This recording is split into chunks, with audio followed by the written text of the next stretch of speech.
নমস্কাৰ সকলোকে। আজিৰ ৰেচিপিটো অকণমান বেলেগ ধৰণৰ।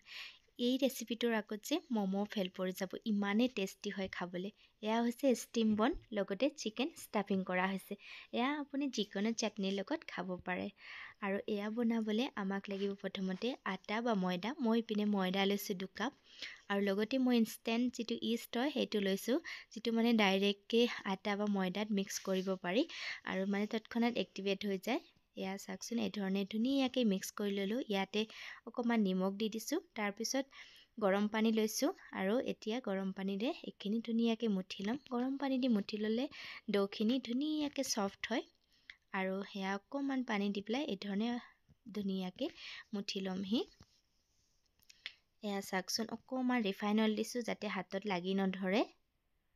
আৰু এই ধৰণে মই আটাখিনি ধুনীয়াকৈ মুঠি পেলাই অকণমান সময় ৰাখি দিছোঁ, মানে 20ৰ পৰা 30 মিনিটমান। আৰু সেইখিনি সময়তে মই ষ্টাফিংখিনি ৰেডি কৰি লওঁ। এইপিনে গৰম পানীত মই বনলেছ চিকেনখিনি বইল কৰি ল'ম। আৰু এয়া চাওক, আমাৰ চিকেনখিনি ধুনীয়াকৈ বইল হৈ গ'ল। এতিয়া এইখিনি ঠাণ্ডা হ'বলৈ ৰাখি দিওঁ। আৰু এতিয়া বাকী যিখিনি ইনগ্ৰিডিয়েণ্টছ লাগিব এইখিনি মই ৰেডি কৰি লওঁ। ইয়াতে এটা বন্ধাকবি লৈছোঁ মই, গোটেইখিনি নালাগে, ইয়াৰে আধা লৈ ল'ম মই। আৰু এই ধৰণে সৰু সৰুকৈ কাটি লৈছোঁ।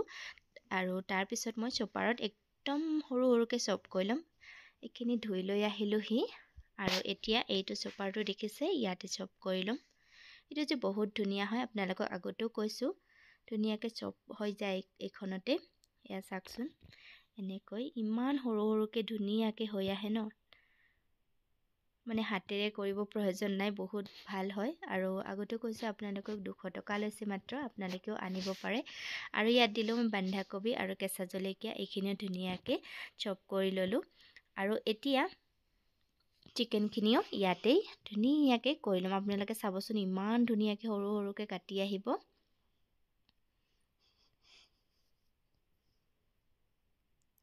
এয়া দেখিছে নহয়, এই ধৰণে। আৰু এতিয়া এইখিনি মই ইয়াতে মিক্স কৰি দিম চিকেনখিনি। আৰু এতিয়া আমাক লাগিব আদা নহৰু, এইখিনি থেতেলিয়াই ল'লে হ'ব, কিন্তু মই এই গ্ৰেটাৰটোতে গ্ৰেট কৰি লৈ লৈছোঁ। আৰু এইখিনি মিক্স কৰি দিলোঁহি। আৰু এতিয়া দিছোঁ মই ইয়াতে গোলমৰিচ আৰু নিমখ আৰু ৰিফাইন অইল দিছোঁ 2 টেবুল স্পুন। আৰু এতিয়া এইখিনি ধুনীয়াকৈ মুঠি ল'মহি। এয়া চাওক ধুনীয়াকৈ। আৰু এয়া চাওক, আমাৰ যিটো ডোখিনি ধুনীয়াকৈ ছফ্ট হৈছে, আৰু অকণমান চাইজতকৈ ডাবল হৈছেহি, দেখিব পাৰিছে। আৰু এই ধৰণে অকণমান মই মুঠি ল'লোঁ। তাৰপিছত মই ইয়াৰ পৰাই ধুনীয়াকৈ 4টামান বনাম। আৰু এনেকৈ ৰুটিৰ নিচিনাকৈ বেলি লৈছোঁ, ৰুটিতকৈ অকণমান মোটা ৰাখিছোঁ। আৰু এই ধৰণে চিকেনখিনি দি পেলাই এনেকৈ ছাইডকেইটা এই ধৰণে পকাই পকাই দি দিছোঁ, যাতে খুলি নাযায় ষ্টিম হোৱাৰ সময়ত। ভালদৰে দিব। এয়া চাওক, এই ধৰণে দি দিছোঁ। আৰু গোটেইখিনি মই এই ধৰণে কৰি ল'লোঁ। মুঠতে মই 4টা বনাইছোঁ। এয়া চাওকচোন, ষ্টিম হ'বলৈ দি দিছোঁ। আৰু এয়া 15 মিনিট পিছত আমাৰ বনখিনি ধুনীয়াকৈ ষ্টিম হৈছেহি। এয়া দেখিছে নহয়। আৰু এয়া হৈছে হিমাচলৰ ট্ৰেডিশ্যনেল ডিছ, চিড্ডু বুলি কোৱা হয়। আৰু চিড্ডু বেলেগ বেলেগ ধৰণেও বনায়, যেনেকৈ ড্ৰাই ফ্ৰুটছ দিও বনায়, ভেজ দিও বনায়, আৰু লগতে চিকেন দিও বনোৱা হয়। তো মই আজি চিকেনেৰে বনালোঁ। আৰু এয়া টমেট'ৰ চাটনি বনাইছিলোঁ। ইয়াৰ লগত খাবলৈ খুবেই টেষ্টি লাগে। আৰু বিশেষকৈ মানে পাহাৰী জেগা, ইয়াতে যিহেতু ঠাণ্ডাত মানে গৰম গৰম খাবলৈ খুব টেষ্টি হয়।